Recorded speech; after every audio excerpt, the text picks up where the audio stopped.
আসসালামু আলাইকুম।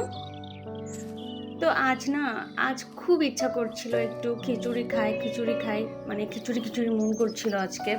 তো রাতের বেলা আরও আছি মায়ের বাসায়। তো এরকম আবদার তো মায়ের বাসা গেলেই হচ্ছে মেয়েরা করে, তাই না?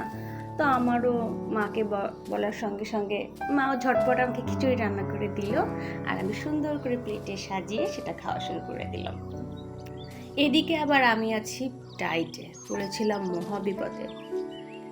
এই একদিকে মনটা চাচ্ছে একটু খিচুড়ি খাই, অন্যদিকে মন বলছে না, তুমি ভাত খেও না। কিন্তু কি করা, মনের যখন ইচ্ছা, একটা দিন তো একটু মনটাকে মানিয়ে বুঝিয়ে ভাত খাওয়া যেতেই পারে। সব দিন তো আর আসলে খাই না, তাই না? তো আজকে একটু মনের কথাটাই শুনলাম। ওকে, বাই।